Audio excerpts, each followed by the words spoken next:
Bismillahirrahmanirrahim, alhamdulillahi rabbil alamin, wa salatu wa salamu ala rasulina Muhammad wa ala alihi wa sahbihi ajma'in. Allahun e lartësuar lavdrojmë, qëmë salavat e selam e pejgamberit e tij Muhammedit sallallahu alaihi wasallam, familjes, shokëve dhe të gjithë atyre besimtarëve musliman që pasojnë rrugën e tij dhe udhëzohen me sunetin e tij deri në ditën e gjykimit. Të nderuar, javën e kaluar kemi shpjeguar rreth disa ngjarjeve që ndërlidhen me udhëtimin në Tebuk, po gjithashtu edhe ngjarje që i kanë parapri edhe që kanë vazhduar edhe pas kthimin nga Tebuku me disa munafik, ma konkretisht me xhamin e përçamjes apo Mesgjidu Dirar dhe çfarë ka ndodhur me të. Sot do të fillojmë apo do të shpjegojmë rreth udhëtimit të pejgamberit sallallahu alaihi wasallam në Tebuk komplet. Për arsye se neve në këto 2-3 derset e fundit kemi shpjeguar disa ngjarje që janë ndërlidh edhe me udhëtimin, pastaj me kthimin, sikurse që kishte të bënte ngjarja me Ka'b ibn Malikun e të tjera. E tash do të shpjegojmë faktikisht vetë udhëtimin që e ka zhvilluar pejgamberi sallallahu alaihi wasallam prej Medinës deri në Tebuk dhe kthimin nga ky udhëtim. Fillimisht kemi përmend rrethanat mbi të cilat është zhvilluar ky udhëtim dhe mbledhja e pasurisë, synimi i udhëtimit, gjitha këto i kemi shpjeguar dhe po fillojmë vetëm me vetë udhëtimin. Në këtë udhëtim ka ndalë të gjithë, pejgamberi sallallahu alaihi wasallam e ka lënë përgjegjës të Medinës një sahabi të njohur që ka pas emrin Muhammad ibn Maslama al-Ausi, ky ka qenë prej ansarëve, do të thonë prej fisit Aws. Muhammad ibn Maslama është një nga sahabët e nderuar, ka marrë pjesë në të gjitha betejat përveç Tebukut, për arsye se këtu ka qëndruar në Medinë si përgjegjës, kurse në beteja tjera në përgjithësi ka marrë pjesë. Dhe është ndër të parët, ansarët e parë që ka pranuar Islamin. Dhe ka lënë atë përgjegjës, kurse për të kujdesur për familjen e pejgamberit sallallahu alaihi wasallam, për gratë e tij dhe të gjitha ato nevoja tjera, e kishte lënë Aliun radhiyallahu ta'ala anhu. Pra atë e ka lënë përgjegjës edhe mu interesu edhe mu marr me familjen e pejgamberit sallallahu alaihi wasallam.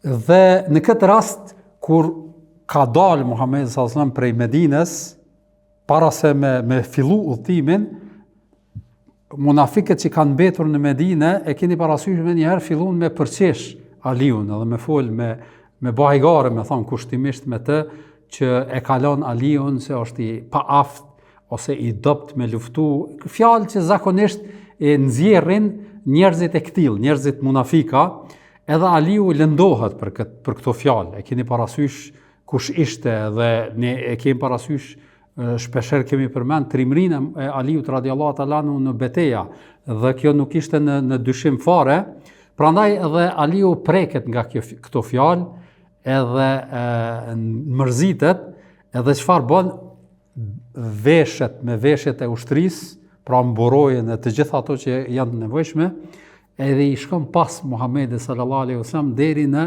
daljet Medinës. Edhe kur e takon pejgamberin sallallahu alaihi wasallam, thotë: "O i dërguar i Zotit, a me gra e me fëmijë po më lën mu edhe ti po shkon në udhëtim?" Me një fjalë, në fillim kur i ka thonë rre, e ka qenë vend urdhrin e tij, pra nuk e ka diskutuar. Mirë, po pasi që i ka dëgjuar këto fjalë, nuk është duru edhe ka shku edhe i ka thonë mos më lë me fëmijë edhe me gra, po merr me vete, për arsye se nuk jam për këtë punë. Atëherë pejgamberi sallallahu alaihi wasallam ja thot një fjalë Aliut radhiyallahu ta'ala anhu, fjalë që faktikisht mbesin në histori për vlerën e Aliut dhe tek pejgamberi sallallahu alaihi wasallam. Ato fjalë janë, i ka thënë pejgamberi sallallahu alaihi wasallam, është janë në Buhari dhe në Muslim përmenden: "Ama tarda an takuna minni bi manzilati Harun min Musa, illa annahu laysa nabiyyun ba'di." Përkthimi ka thënë: "O Ali, a nuk i dëshirë që ti me pas rangun, do më pozita jote me kanë ndaj meje, si kurse Haruni që ka pas pozitën tek Musaja a.s. Pra, përveç se, po thot pejgamberi s.a.s.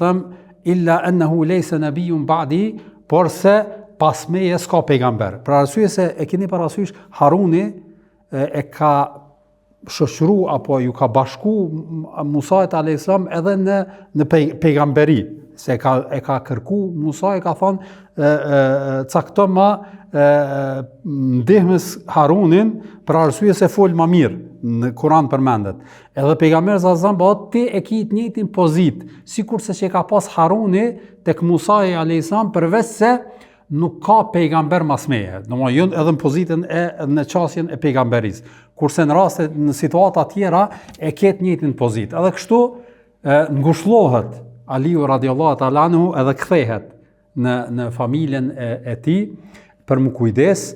Edhe kjo fjalë pra është një nga fjalët kur përmenden vlerat edhe gradën e Aliut radiallahu ta'ala anhu si sahabi, si shok i pejgamberit sallallahu alajhi wasallam, krahas që është prej 10 përgëzuarve, njërin nga 4 kholefa rashidin e të tjerë, është edhe ky hadith që pejgamberi sallallahu alajhi wasallam ka thënë që je ti në pozitën time si kurse Haruni me Musain a.s. Në anën tjetër, kjo fjalë apo kjo shprehje është keq përdorur tek sekti i Shia, që kanë tentu me këtë formulim që ka bërë pejgamberi sallallahu alajhi wasallam, që me thonë që ky formulim i pejgamberit sallallahu alajhi wasallam në fakt është paralajmërim që mas Muhamedit sallallahu alajhi wasallam udhëhes i muslimanëve duhet me qenë Aliu radiallahu ta'ala anhu. A e keni parasysh?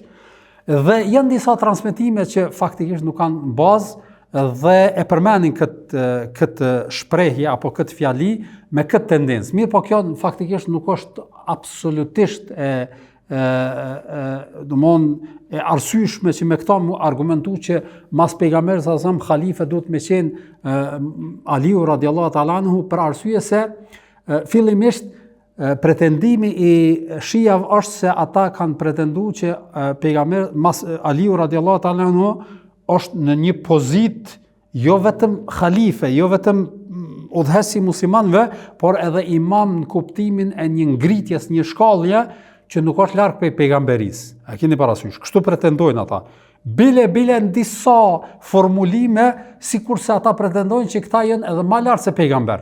Imamët, 12 imamët e tyre, pretendojnë se janë më lart se pejgamberët.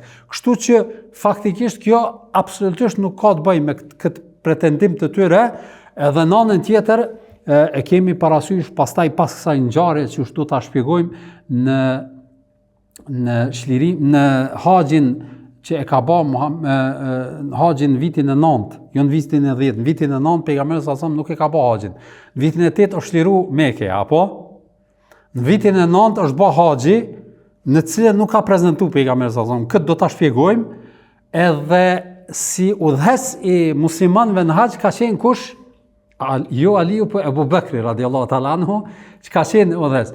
Edhe Aliu i ka shku pas, pra kur është nis Ebu Bekri, ka fillu udhimin, pejgamberi sallallahu alajhi wasallam pastaj e ka dërgu Aliun radiallahu ta'ala anhu, edhe kur e ka taku Ebu Bekri, i ka thonë, na u ke bashkangjit a si udhëhes apo i udhëhequr. Me një fjalë, mos të ka caktuar pejgamberi sallallahu alajhi wasallam që ti me udhëhes apo si udhëheq, edhe Aliu radiallahu ta'ala anhu jo thot si i udhëhequr. Domethënë ti do të jesh udhëhesi. Edhe Ebu Bekri ka vazhdu udhëhesjen. Edhe Aliu radiallahu ta'ala ka qenë në udhëhesjen e Ebu Bekrit radiallahu ta'ala anhu. E kjo po nënkupton që në disa raste e ka caktuar Ebu Bekri, në disa raste Omerin, në disa raste sikur që është Muhammed ibn Meslem e ka caktuar për Medine, pra nuk e ka caktuar Aliun. Këto forma të ndarjes që i ka bërë pejgamberi sallallahu alajhi wasallam nuk ka pas për qëllim isharete për udhëhesje apo diçka që me i dha një epitet Aliut radiallahu ta'ala anhu. Për arsye se vetë ngjarja në përgjithësi, po të ishte një pretendim që ai do të jetë udhëhesi, atëherë do ta bënte përgjes edhe për Medinën. Po për Medinën e ka bërë kën Muhammed ibn Meslem al-Ausi, al-Ansari, domethënë këtë njeri.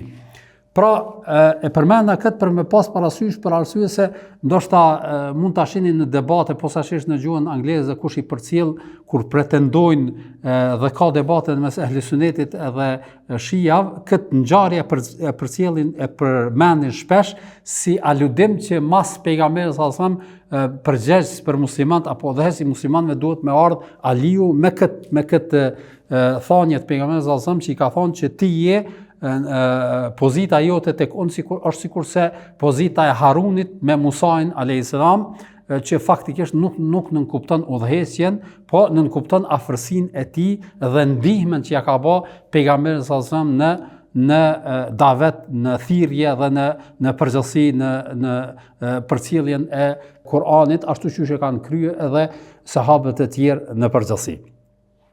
Pastaj kur ka dalë ushtria, ka fillu e kim përmendur në raste tjera kur ka qenë numër i madh i ushtarëve, sikurse në rastin konkret që ka qenë numri më i madh, sa kemi thënë 20.000, ndoshta edhe 30.000, jo saktësisht, as nuk po pra nuk po themi që detyrimisht kanë 20.000, po paravorësisht që ky numër ka qenë 20.000, 30.000, nuk ka pas në Medinë shesh ose ndonjë vend mejdan ku mu mbledh këtë pastaj munis, po zakonisht kush është bogati është dalë në dalje të qytetit edhe aty ka kampu dhe ka prit lëvizjen e ushtrisë. Kështu ka qenë, ndoshta ju jeni tri, po në të kaluamën kur darsmat janë zhvilluar dhe janë nis kryshqit, zakonisht kanë dalë në dalje të fshatit ose qytetit, edhe aty janë rëndit kerrët për munis për me shku me marrë nusën. Pra, nuk janë mbledh në brenda në fshat ose në qytet për shkak të kallaballëkut, po janë dalë në dalje në rrugë, edhe aty kanë fillu udhimin. Dhe kështu e njëjta ka ndodhur edhe në këtë rast, pra kanë dalë grupe ushtarët dhe muslimanët në përgjithësi, edhe kanë kampu në një vend që i thojnë Thaniyatul Wada. Thaniyatul Wada. Kjo fjalë do të përmendet edhe në atë ilahin e njohur të Tala al-Badru alejna min Thaniyatil Wada. Thaniyatul Wada është në arabisht nëse përkthejmë në shqip domethënë bregu i përshëndetjes. Wada është do thot bregu i lamtumirës, më thonë. Për arsye se ka qenë traditë e arabëve në të kaluamën që kur ka fillu karavani, zakonisht njerëzit i kanë përcjell, sikur ne që i përcjellëm një musafir që ka ardhi i madh, ka dalë te dera ose edhe në fund qytetit ose të mahallës për me përcjell, apo edhe njëjtin formë kanë dalë edhe njerëzit me përcjell, për shkak se ndoshta me mujë nuk do të kthehen. Prandaj edhe kjo përcjellje është e natyrshme. Prandaj edhe është quajtur Thaniyatul Wada, ky vend për arsye se ka qenë një far bregu, një far stami, një far lugi, domthon pas një lugi në një vend i ngritur, kush ka pas njët me përcjell udhëtarin, ka dalë deri në atë vend, pastaj ai ka vazhduar me udhimin e tij. E kur ka dalë pejgamberi sallallahu alajhi wasallam në atë vend, aty kanë kampu edhe e ka radhit ushtrin, edhe e ka nda, dhe flamurin kryesor ja ka dhënë kujt Ebu Bekrit radiallahu ta'ala anhu, e ka bardh, pra e ka pas flamurin kryesor, kurse flamurin e muhaxhirëve ja ka dhënë Zubair ibn Awamit. Edhe ky një sahabi shumë i nderuar dhe i respektuar, kurse flamurin e Evsit ja ka dhënë Usaid ibn Hudairit, edhe flamurin e Khazrejit ja ka dhënë Habab ibn Mundhir. Dhe ky është momenti kur faktikisht ushtria o formu edhe është parasit një ushtri e rregulluar dhe e ndam në batalione, me thonë edhe në grupime që me fillu udhimin. Dhe nga kjo ndarje e pejgamberit sallallahu alajhi wasallam kuptojmë dy gjëra. E para se ka pas rregull, edhe pejgamberi sallallahu alajhi wasallam e ka udhëheq edhe ndarja ka qenë shumë është kuptuar që ka qenë një ushtri e rregullt. Edhe e dyta, pra nuk ka qenë një ushtri veç ashtu hajt kush po mbledhet, po secili e ka ditë pas cilit flamur me shku në rrugtim. Edhe e dyta, që është e rëndësishme me pas parasysh në aspektin e ndarjes. Ne kemi përmend gjithmonë kur ndarja është për synim të identifikimit, edhe nuk është për synim përçamja ose konflikti, atëherë nuk ka gjendete. Evsi, Hazrexhi, edhe pse kanë qenë në luftë ndërmjet veti, Islami ka bashku, edhe kjo ndarje nuk është për qëllim përçamjes ose faktikisht kundërshtimi njëri tjetrit, po identifikim. Prandaj edhe nuk ka gjë të keqe në të, edhe në muhaxhir e kështu me radhë, ensar e kështu me radhë, nuk prish punë. Prandaj edhe ndarja në kombe, në popuj, nacionalitete, nuk është diçka e refuzuar në Islam ashtu që mundet me pretendu dikush, që dikush mu identifiku me një identitet caktum, ose rajonal, ose kombëtar, ose gjuhës, ose vendit, domethënë nuk ka gjë të keqe. Mirë po, nëse kjo aludon pastaj në një supermasi ose në një nënçmim ndaj të tjerëve, atëherë fillon me kon diçka e jo e lejuar. Sikurse rasti kur ka ndodhur konfliktin mes jalel ansar, jalel muhaxhirin, që ka ndodhur, do thot ase edhe që pejgamberi sallallahu alajhi wasallam i ka thonë leni mos u thirrni me këto thirrje xahilietit. Pse? Synimi ka qenë i keq, apo? Synimi ka qenë i keq. Ama nëse është për qëllim identifikimi, s'ka gjatë keqe. Pra, edhe ndarja kombë, që ka thonë edhe Allahu i Madhërim, li ta'arafu, që ju të njiheni në veti, edhe nuk ka dyshim që secili popull, secili rajon ka karakteristika edhe gjëra me cilat dallohet. Po, mos me kanë ky synim në nënçmimit apo nacionalizmit apo shovinizmit e aq ma pak të racizmit, me kanë do thot këto elemente që këtë dallim e bën që me e nënçmu tjetrin. Atëherë këtu ndalohet. Pra kjo ishte sa i përket ndarjes se flamurave që ka ndarë pejgamberi sallallahu alaihi wasallam, pastaj ka fillu udhimi. Dhe është interesant vëllezër të nderuar në këtë udhim, edhe tash gjatë përgatitjes së temës, po në përgjithësi, është nga udhimet që më shumë ti përcillen hadithe. Pra, ka hadithe në Bedr, në Uhud, në ngjarje të ndryshme, kemi përcjell hadithe, mirë po në këtë udhim shumë hadithe përcillen, në karakteristikë që shumë hadithe që nuk ndërlidhen automatikisht me vetë ngjarjen, po janë hadithe të përgjithshme që shumicën e tyre i kemi dëgjuar, edhe i shpjegojmë, edhe marrim hutbe me to, po që faktikisht thania atyre haditheve kanë ndodhur në udhim ose në Tebuk. Pejgamberi sallallahu alajhi wasallam. Prandaj do t'i përmendëm disa, po ju në formë do thotë të trajtimit të këtyre hadithe, për arsye se janë gjata dhe ndoshta për secilin prej tyre unë s'do t'i përmeni të gjitha, po disa, për secilin prej tyre mundem me majt edhe hutbe në veçantë, prandaj vetëm do t'i përmeni për me referu, edhe është mirë për ju me e ditë që ky hadith kur është thonë, adin me mujt këto me e mbajt men, është mirë për shkak që me e kuptu rrethanën se kur është thonë hadithi. Prej haditheve të njohura që përmenden në këtë rast është hadithi i Muadhi ibn Xhebelit, ku thot Muadhi gjatë udhimit, tash është edhe karakteristika këto gjatë udhimit nuk specifikohet qartë a tu shku a tu ardh. Apo kupton? Për shkak se pra nuk ju kanë kushtu kujdes se kur ka ndodhur kjo. Po gjatë udhimit, tash mundet me qenë në kthim, mundet me qenë në shkumje, edhe pse dyjat kanë gjatë, do 10-15 ditë, 20 ditë ka zgjat udhimi. Prandaj edhe është kohë e gjatë. Muadhi ibn Xhebeli thotë në një rast gjatë udhimit, afër mramjes, njerëzit ishin lodh, edhe kur ka filluar me udhtu, tash e keni parasysh, edhe duke qëndruar në deve, njerëzit kanë fjet. Pra i ka marrë gjumi, tash kur të merr gjumi, edhe devja nuk është që të rrin drejt me shku, po kur sheh ndaj bari atje mundet me shku pak më, edhe kanë filluar njerëzit me u shpërnda, mos me kon në kolon, mos me kon në një karavan, edhe me pas një lloj shpërndarje. Edhe thot Muadhi ibn Xhebeli, kur e pash që ka shpërndarje, thot ju afrova devës pejgamberit sallallahu alaihi wasallam që e pash që ai shkonte që me kthy, mos me deviju, mos me shku anash. Edhe thot ju afrova, edhe tregon thot devja jame diçka u friksua, po diçka e keni parasysh edhe i ka ngrit këmbët. Edhe kur i ka ngrit e ka friksua edhe devën e pejgamberit sallallahu alaihi wasallam, edhe kur e ka friksua edhe pejgamberi sallallahu ka qenë duke fjet. Edhe ja ka nxjerr gjumin. Edhe kur i ka dal gjumi pejgamberi sallallahu ka thonë Muadh atije, ka thonë po i dërguar i Zotit, thot njerëzit janë shpërnda në rrugë për shkak se i ka marrë gjumi. Edhe Muadhi thot kur e pash që faktikisht vetëm unë e pejgamberit sallallahu alajhi wasallam ishim aty në rrugë, domethënë nuk kishte me neve më kurkush, se ishin nda. Edhe kjo ishte një mundësi për Muadhin, edhe pse ka dashur pejgamberi sallallahu alajhi wasallam, e ka këshilluar shumë nasihate, megjithatë ka dashur me shfrytëzu këtë rast.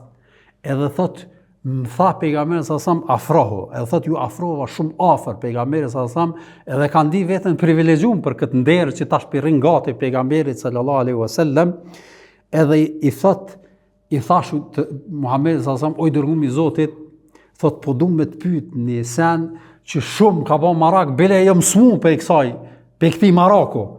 Edhe thot pejgamberi sallallahu pyet çka dush o Muadh. Thot o i dërguar i Allahut, më trego për një vepër që më fut në xhennet dhe më largon nga zjarri i xhenemit.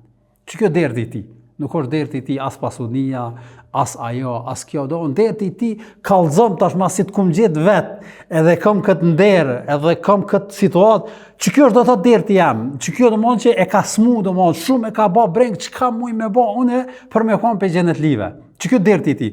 Thot kallzon, thot pejgamberi sallallahu i thot bakhin bakh, që në gjuhën arabe nëse përkthejmë është sikur me thon diçka e kur ma xhepset, kur të thot diçka edhe çuditësh ti, domthon diçka si më thon çka të paskaron mend, domthon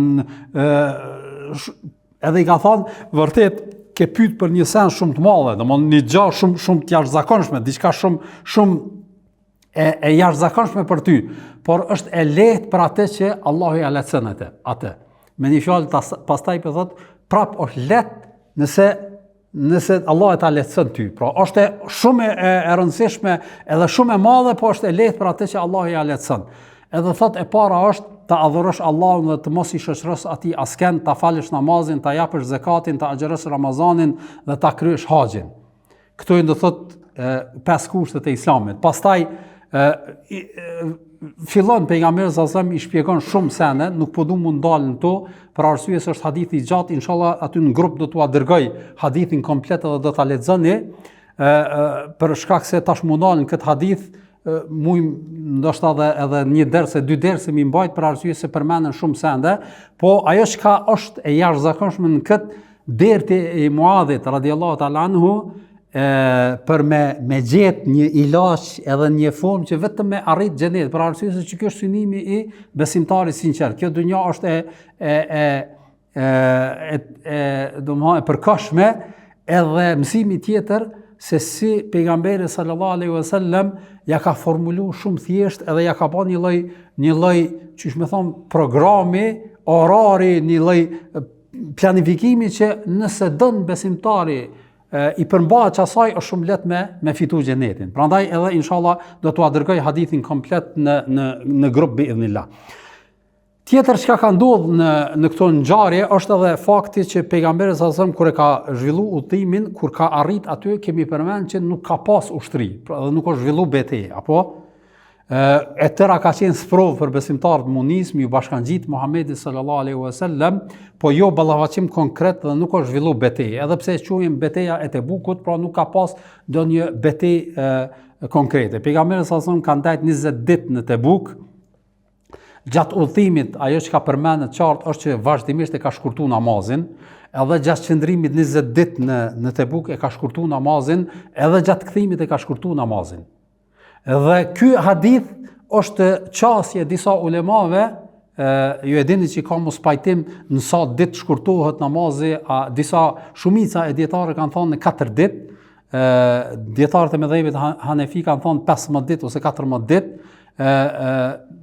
Pra, ky hadith është një nga argumentimet e tyre, megjithëse ky hadith pak ndërlidhet me rrethanën e luftës edhe udhëtimit konkret. Edhe qëndrimi i pejgamberit sallallahu alajhi wasallam në Tebuk nuk ka qenë një qëndrim i sigurt, po ka qenë qëndrim i betejës, kështu që kjo nëse është rrethana kështu, atëherë e saktë është që nuk caktohet me ditë qëndrimi, sikur që ka qëndruar 17 ditë edhe në Mekë e ka shkurtuar namazin. E keni parasysh. Por inshallah kur marrëm dersin e fikut do ta sqarojmë rregullat dhe dispozitat e namazit të musafirit në përgjithësi, po ky hadith është apo kjo ngjarje është një nga çësjet që e përmendin ulemat edhe fukahat në përgjithësi në çështjen e shkurtimit namazit edhe kohës sa konsiderohet një njeri udhëtar. Po ajo që është e nevojshme të ceket këtu edhe që duhet me pas parasysh është që pejgamberi sallallahu alajhi wasallam edhe i ka bashku namazet. E ka bashku drekën me ikindin edhe akshamin me yacin. Por ajo që ka përmendet konkretisht edhe decidivisht është se kur ka rrinë Tebuk, pastaj nuk i ka bashku. E ka bashku në udhim, ama kur është vendos në Tebuk, pastaj i ka falë secili namaz në kohën e tij. Që kuptojmë nga kjo që nëse njeriu është në udhim, atëherë i shkurton edhe i bashkon namazet. Mirë po nëse ke rrinë në destinacion, edhe je udhëtar ende, po nuk i ndonjë angazhim në kuptimin që kime qëndru, atëherë ma e drejta është mi falë namazet në kohën e paraparë. Nëse i bashkon, dy do më i shkurton, po nëse i bashkon, nuk është që ke bo gjuna, nuk është që ke bo padrejtësi, po ma e drejta është që nëse ki mundësi nuk i bashkon, i falë në kohën e ti, posaçërisht nëse je në hotel edhe ki xhamin afër, edhe nuk ke të thotë ndonjë obligim, mundet me qenë seminar, ligjërata apo punë apo dalje të vazhdueshme e kështu, atëherë kjo është tjetër rrethon. Mirë, po nëse kemi qëndruar në hotel edhe nuk ka ndonjë angazhim shtesë, atëherë ma e drejta është mi fal kohët e namazit në kohën e caktuar, pra duke mos i bashku, po duke i shkurtu. Dhe nga kjo hadith e marrëm këtë ngjarje se në udhtim i ka bashku edhe i ka shkurtu, kurse në qëndrim i ka shkurtu, po nuk i ka bashku pejgamberi sallallahu alajhi wasallam, edhe kjo është ma e drejta me veprum. Pastaj prej gjërave që kanë ndodhur në këtë udhtim është edhe thamë që nuk ka zhvillu betejë, po shumë fise të përafërta me Tebukun që kanë qenë prej arabëve, prej tyre kanë qenë të krishter, ka pas edhe të tjerë, prej tyre kanë qenë aleat me romakët, ka kriju pejgamberi sallallahu alajhi wasallam aleanca me ta dhe marrëveshje.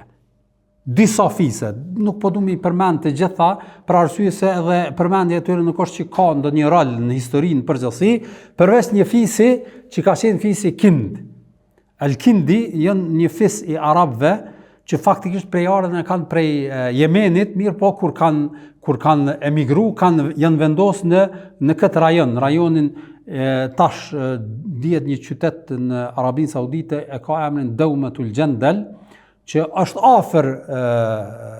afër Shamit, edhe sot ekziston, pra aty ka qenë një fis që i kanë thonë fisi Kindi, që kanë qenë arab të krishter, edhe kanë pas aleancë me romakët.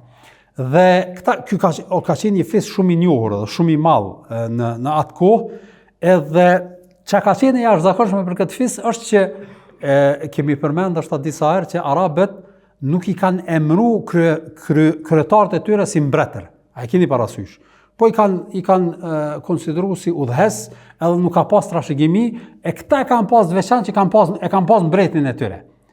Mbreti i tyre ka qenë një person që ka pas emrin Ukejdir ibn Abdul Malik, pra kështu e ka pas emrin, dhe ky ka qenë mbret që faktikisht e kanë konsideruar mbret edhe i pari i tyre, dhe pejgamberi sallallahu alaihi wasallam i thot Khalid ibn Walidit, merri në disa transmetime 350 veta, në disa tjera 500, thot merri këta ushtar edhe shko afër këtij fisi.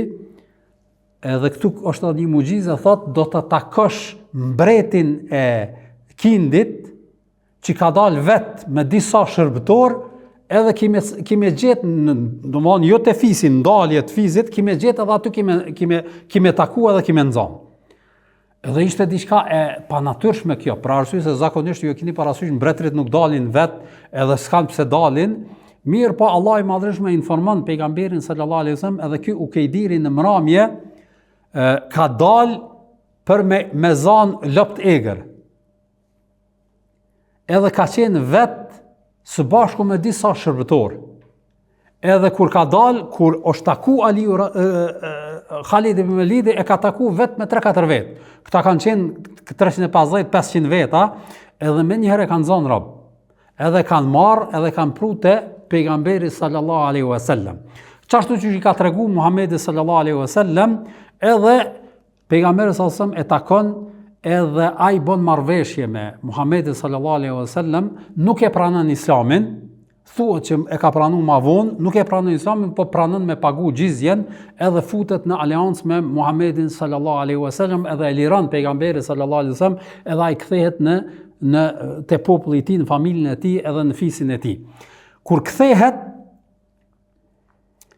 si shenjë falënderimi, ja dërgon selam një gjybe shumë të jashtëzakonshme. Një gjybe që sahabët nuk e kishin parë kurrë. Këtë e kemi përmendur edhe në një rast, edhe kur e bin si hedije, edhe ja bin pejgamberit sallallahu kur e qel edhe vesh edhe kqyr, atë shumë ma gjepsën sahabët për arsye se kur në jetën e tyre s'kishin pa ndonjë veshje të tillë. Pra ka qenë ngjyrë are, i stolisur, e kështu me radhë, i zbukuruar me një fjalë, edhe shumë i bukur, ma gjepsën sahabët edhe fillojnë me kalu edhe me shiku se cili, e keni parasysh kur është numri i madh, se cili mundohet me afru me kqyr çka është ajo. Dhe kjo nuk është nuk është e diçka e pabesueshme për arsye se posaçërisht arabët e Medinës edhe Mekës nuk është që kanë pas ndonjë civilizim apo ndonjë arritje që me pas gjithçka në vendet e tyre. Këtë bazimi ka qenë në gjana të thjeshta që kanë pas në dispozicion edhe që kanë prunë nga jashtë, po jo diçka të jashtëzakonshme edhe kaq të vlefshme edhe kaq të bukur. Prandaj edhe ma gjepsen me këtë. Edhe kur i sheh pejgamberi sallallahu alaihi wasallam, i thot, apo çuditeni nga kjo, thot për Zotin, mendilat, faculetat e Sa'd ibn Muadhit janë më të mira në xhenet se sa kjo që shihni ju këtu. Sa'd ibn Muadhi kush ka qenë? Udhëhesi i Evsit, apo i Khazrejit, në fakt ka qenë që është vrarë në betejën e Hendekut me shigjet, edhe faktikisht është plagos, pastaj është vrarë, edhe që është dridh arshi i Zotit me vdekjen e tij, që ka thonë pejgamberi sallallahu alajhi wasallam. Edhe po thot, mendila që i ka, faculeta që i ka Sa'd ibn Muadhi në xhenet janë më të mira se kjo që shihni ju, do thot kjo gjybje që e shihni këtu, që e ka pru, pra u kejdiri si hedije pejgamberit sallallahu alaihi wasallam. Pra e shohim vlerën edhe rëndësinë e këtij sahabie që që e ka pra në xhenetin e Allahut të Madhërisëm. Prej ngjarjeve tjera që përmendet këtu është edhe një rast që Abdullah ibn Mas'udi tregon, thotë derisa ishim duke qëndruar në Tebuk, në një mramje thotë kur më del gjumi, e shoh në largësi një dritë që po shëndrit, një diçka e ndezur edhe që ka dritë edhe që ka njerëz aty afër. Edhe thot, nuk di çka u bë, edhe shkon edhe ec edhe afrohet aty edhe e sheh që janë duke e varros një njeri. Edhe pejgamberi sallallahu alajhi wasallam është aty, është Ebu Bekri, është Omeri, sahabët e ndryshëm që janë duke varrosur në njeri. Ky ka qenë Dhul Bijadein, kështu është quajtur. Ka qenë një njeri që faktikisht kurse kena përmend.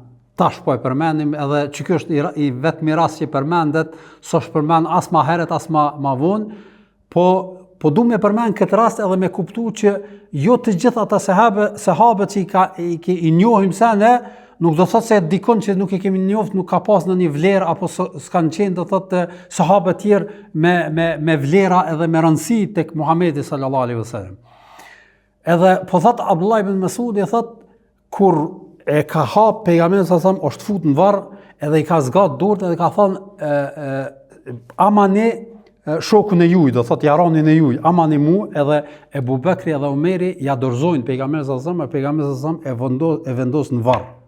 Edhe vendos në varr edhe i thot o Allah, pra i drejtohet Zotit, thot o Allah, unë jom duke u ndan nga ky njeri i kënaqur me të. Andër pranoj edhe te dhe bëhu i kënaqur me të. Thot Abdullah ibn Mas'udit, kur e kum ni këtë fjalë, kum thonë, ti shakon unë e qaj njeri që po më shtin pejgamberi sallallahu alajhi wasallam në varr edhe po thot këtë fjalë për mu. Domthon këtu e shohim nivelin e sahabëve, domthon ka shpresu ai me kon i dekuni, vetëm me kon prej atyre që e ka këtë vlerë që pejgamberi sallallahu alajhi wasallam po e përmend këtë njeri. Ky ka qenë Dhul Bijadeini, që në fakt nuk ka qenë prej sahabëve, prej ensarve, as prej muhaxhirëve të Mekës, po ka qenë nga një fism Benu Sulejm thuhet. Pra, çka është ngjarja e tij? Ky thot kur e ka ni arjen e pejgamberit sallallahu alajhi wasallam dhe shpalljen e Islamit, ka qenë jetim, edhe ka jetu tek agja i tij. Kanë pas pasuni, domethënë nuk ka qenë i varfër, kanë pas pasuni, e thot kom jetu te agja edhe thot e kum pranu Islamin. po ka qenë moshë 3, 6-17 vjeçar. Thot s'kum guxu mi kallzu se kush jeti me pranu Islamin, thot kum prit që agja pe pranon Islamin. Kum prit 1 vit, kum prit 2 vite, ka prit 3 vite, edhe s'po ndodh. Edhe në një rast thot ka ardhur një grup prej muslimanëve në fisin ton, edhe kur kanë dashur me shku, thot ju kum thon po vi me juve. E thot kam shku te agja i tij edhe kum thon unë po du me shku me këta se kum pranu Islamin. Thot çysh e ke pranu Islamin, kush ka thon? Thot unë kum pranu Islamin që 3 vjet, edhe kum prit prej teje që pe pranon s'po do me pranu edhe po shkoj. Edhe i thot aj nëse shkon, thot kejt pasurinë që e kiti, krejt ku me ta lon me marr me veti. Thot krejt po ta la, s'po du kur që prej saj. Thot edhe teshat i marr, thot edhe teshat merri. Edhe tregohet se e ka ba lakuriq, edhe ka thonë ta shko ku dush. Edhe ka dal prej fisit vet, thuhet në disa transmetime që ka gjetë lecka, një leck të madhe dikun në ndonjë çosh, disa transmetime thuhet që nana e vet ja ka dhënë një far harne që apo di mu pështjell me të për shkak që mos më nejt lakuriq, edhe thot me atë se el bijad është që kjo domon një farë lloj pëlhure, një farë lloj teshe e grisur, çasaj i thonë el bijad, edhe kur është afru te pejgamberi sallallahu alajhi wasallam i ka ardhur marrë me atles edhe e ka da për gjysë ata, me njënën e ka pështjell poshtë, avretin edhe me tjetrën e ka qit në krah, që mos mu duk bash i zhveshën, edhe ka ardhur te pejgamberi sallallahu alajhi wasallam edhe i ka thonë i ka tregu kush është, çka është, çao me ta, i ka thonë e çash këtu çai ke vesh këto harlla që i ka thonë, çai ki edhe i ka tregu pejgamberi sallallahu alajhi wasallam çka ka ndodhur me të, edhe ka jetu me pejgamberin sallallahu alajhi wasallam deri në këtë moment. Në këtë moment pra e ka dorëzuar shpirtin, ka vdek, edhe thuhet që e ka lut pejgamberin sallallahu alajhi wasallam o i dërguar i Zotit, bane nasib lut e Zotin me dek shahid. Mirë po pejgamberi sallallahu alajhi wasallam sikurse e ka ditë që s'ka me vdek shahid. Ka thonë që vdekja jote ka me qenë, pra nuk i ka dhënë isharet që ki me vdek shahid, po edhe thuhet që ka vdek nga një huma, i thojnë në gjuhën arabe, një lloj smundje e ftohjes apo një lloj temperature, kështu me radhë, nga ajo smundje ka vdek edhe e ka varros pejgamberi sallallahu alaihi wasallam. Prej ngjarjeve tjera që përmenden në këtë udhtim është edhe ngjarja e faljes apo që pejgamberi sallallahu alajhi wasallam është fal mas një sahabio. Dhe ky është rasti i vetëm që pejgamberi sallallahu alajhi wasallam ka qenë xhamat në një namaz me xhamat, po ka qenë xhamat, nuk ka qenë imam. Dhe rasti është transmeton Mughira ibn Shu'ba, thot kur ka ardhur koha e namazit sabahut, pejgamberi sallallahu alajhi wasallam ka shku Allahu ju nderoft me domon ka dal jashtë, edhe ka shku lart, thot e kom shoqëruar edhe unë, e ka marrë edhe një lloj shigjete për me mbulu, thot, edhe ka qëndru, edhe kur ka nis me ardh, ndal edhe thot ka fillu me marr abdes, edhe i kom qit me marr abdes, Mughira ibn Shu'ba thot, edhe i kom qit me marr abdes, ka marr abdes kur kam rri me i pastru durt deri në bryla, kur ka dash me ngrit gjyben ose atë veshjen, nuk ka mujt me qun alt, për arsye se ajo veshja si duket në mëngjes ka qenë ftohtë edhe ka qenë një veshje më e trash, s'ka mujt me nxjerr brylin pejgamberi sallallahu alajhi wasallam që me i la durt, edhe çka ka bë, thot Mughira, thot e ka shti mbrana edhe ka nxjerr nga jashtë edhe i ka la durt. Domthon deri në bryla. Edhe thot kur ka mri me i dhon mes kokës e ka pas imamen. Thot nuk e ka hjek imamen edhe i ka dhon mes kokës. Edhe nga ky hadith e marrëm edhe lejimin që nëse njeriu ka një veshje që është problem me hjek, atëherë lejohet me i dhon mes edhe mos me hjek imamen fare. Në këtë kontekst hen edhe çështja e shamis, posaçërisht në rrethana kur është në një situatë që s'ka mundësi gruaja me hjek shamin, zakonisht që janë 2 shamia në raste të ndryshme, atëherë lejohet me dhënë mes shamis, sikurse imames me këtë analogji, për shkak të vështirësisë edhe rrethanës që e ka kokën e mbulut. Edhe thot kur kam rri edhe tek këmbët mila, thot Mughira ibn Shu'ba, morra mja hek ato mbathjet që i ka pas pejgamberi sallallahu alaihi wasallam, mirë po pejgamberi sallallahu alaihi wasallam i thot da'huma lej se inni adkhaltumahuma tahiratayn, i kum vesh duke pas abdes. A i keni parasysh edhe ju ka dhënë mes edhe atyre. Edhe ka marr abdes, por o vanu. Edhe sahabët kanë prit, si duket ka ardhur koha e namazit, dalja kohës, edhe kanë filluar me fal namazin, edhe ka qenë imam, pra e ka fal namazin Abdurrahman ibn Aufi. Thuhet që ka pas zanin e mirë, edhe ka ditë lexim mirë, edhe ka nis me fal, edhe kur ka ardhur pejgamberi sallallahu alajhi wasallam, ata në namaz, faktikisht në rekatin e dytë, edhe pejgamberi sallallahu alajhi wasallam lidhet me ta. Edhe kur e shohin sahabët, fillojnë me fol subhanallahu, me dhon isharet që ka ardhur, edhe Abdurrahman ibn Aufi fillon me u tërheq mrapa që me qit pejgamberi sallallahu alajhi wasallam me vazhdu namazin. E keni parasysh. Mirë, po pejgamberi sallallahu alajhi wasallam i jep isharet që vazhdoje, edhe ai e vazhdon. Dhe ky lidhet në saf, edhe fillon së bashku me musliman e fal namazin. Kur jep selam Abdurrahman ibn Aufi, pejgamberi sallallahu alajhi wasallam ngritet edhe vazhdon në një rekat. Edhe kjo është i vetmi rast që pejgamberi sallallahu alajhi wasallam e ka fal edhe ka qenë imam Abdurrahman ibn Aufi. Është edhe një rast tjetër kur me Ebu Bekrin, edhe këtë do ta shpjegojmë. Mirë, po aty në fakt e njëjta ka ndodhur. Pejgamberi sallallahu alajhi wasallam ka thonë që le t'ja fal namazin Ebu Bekri, edhe Ebu Bekri ka fal, edhe një kohë prej kohëve kur ka dalë pejgamberi sallallahu alajhi wasallam, e ka një veten më mirë, ka dalë me fal namazin. Pejgamberi sallallahu alajhi wasallam, Ebu Bekri ka qenë duke fal namazin, edhe kur e ka pa që po vjen pejgamberi sallallahu alajhi wasallam, njëjtë ka dashur mu tërhek. Mirë, po pejgamberi sallallahu alajhi wasallam i ka thonë rri, mos u tërhek. Ebu Bekri i ka ngrit durët lart, i ka falendëruar Allahun edhe s'ka mujt me qëndru, prapë po tërhek. E ka detyruar pejgamberin sallallahu alajhi wasallam me dal, domthonë me zor. S'ka dash pejgamberi sallallahu alajhi wasallam me dal, po Ebu Bekri nuk ka. Edhe kur e ka kry namazin, i ka thonë Ebu Bekrit, pse bani kështu? Thot, nuk më takon mu me dal para edhe ti më fal mas meje. Pra Ebu Bekri s'ka mujt nuk ka mujt me qëndru me pas mrapa pejgamberin sallallahu alajhi wasallam. Abdurrahman ibn Aufi ka vepruar këtë formë, edhe pejgamberi sallallahu alajhi wasallam kur ka dhënë selam, ka buzëqesh, edhe ka thonë mirë keni vepruar, domthonjë që keni vazhduar, që keni filluar namazin, edhe thot ai që vjen pas juve, pastaj e vazhdon pjesën që i ka mbet. Pra kjo është ngjarja që tregohet në lidhje me Abdurrahman ibn Aufin edhe faljen e namazit në përgjithësi. Prej ngjarjeve tjera që përmendet në këtë rast është edhe një hadith që kemi përmend, hadithu Tanuhi, është ajo, veç s'po du me përmend për arsye se keni tek letra që i ka dërguar pejgamberi sallallahu alajhi wasallam udhëhecësve të ndryshëm, ka qenë edhe një letër që ja ka dërguar kujt? Herakliut. Në fakt Herakliut ja ka dërguar dy letra, një letër më herët edhe një letër të mëvonshme që ja ka thënë Dihyatul Kelbiu.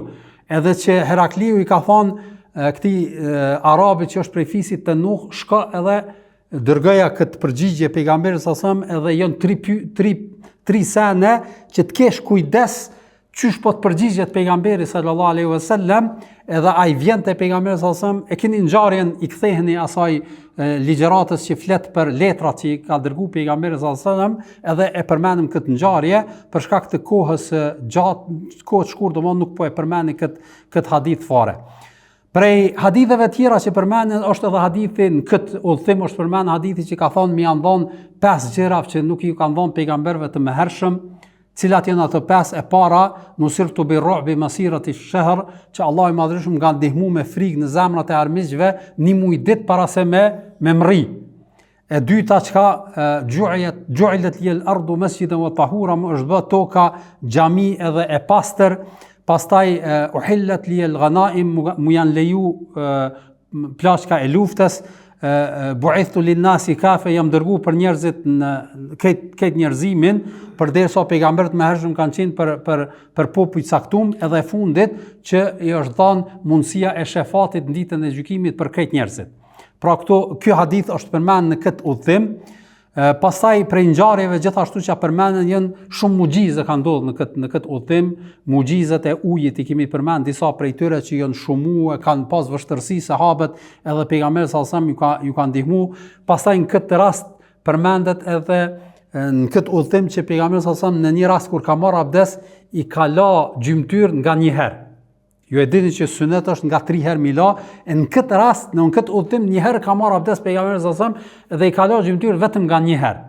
E keni parasysh që me kuptu që edhe kjo është e lejuar, pastaj është fal pas sutrës zakonisht, është përmendur edhe sutraja në udhtim posaçërisht. Sutraja është domosdoshmë një shkop apo një mbrojtëse që vendoset para njeriu kur të falet posaçërisht në jashtë, po edhe në brendësi nëse ki mundësi është mirë me marrë sutre gjatë faljes. Është në temë debati se a është sunet i fortë apo suneteve të thjeshta apo është vajxhib e kështu me radhë.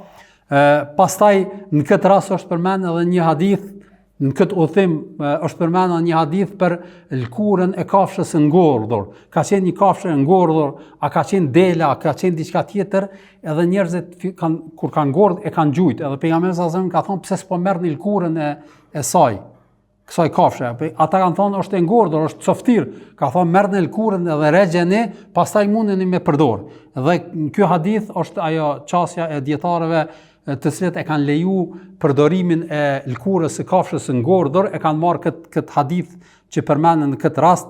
Pastaj prej ngjarjeve që kanë ndodhur në këtë udhtim është edhe vendbanimet e popullit Salihit, Thamudit.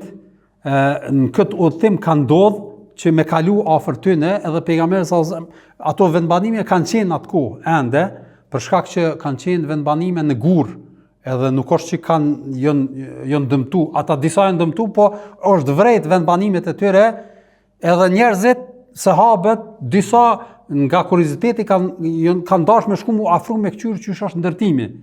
Edhe pejgamberi sallallahu alajhi wasallam i ka ndalu, ka thonë mos shkoni në atë vend që është ka zbrit dënimi i Allahut të Madhërisht për arsye se është vendi ku njeriu mundet mu kaplu nga ndonjë mëkat apo dënim që ka mbet nga popujt e behershëm, përveç nëse shkoni aty për me tu çajt edhe për me marr ibret nga ajo. Prandaj synimi i vizitave të këtilla nuk duhet me qenë si vizita turistike e kështu me radhë në vendat ku është ka zbrit dënimi i Zotit, po nëse është do thot për me marr ibret edhe për me duke e ndi madhërinë e Zotit Madhërisht, atëherë në këtë rast lejohet me kalu edhe me ju afru aty në vendeve. Pastaj gjithashtu kanë ndalu me marr edhe ujin në përpuset e tyre. Kanë ndalu me marr, ka pas puse edhe disa sahabë që kanë marr, ka urdhëruar me i derdh ato dhe mos me i përdor ose me i përdor vetëm për kafsh. Këtu ishin disa ngjarje, kanë bet edhe 2 respektivisht 3 ngjarje që ndërlidhen me munafikat që e kanë shoqëruar pejgamberin sallallahu alajhi wasallam në këtë udhtim, edhe ato do t'i përmendim inshallah javën e ardhshme. Wa sallallahu ala nabina Muhammad wa ala alihi wa sahbihi ajma'in.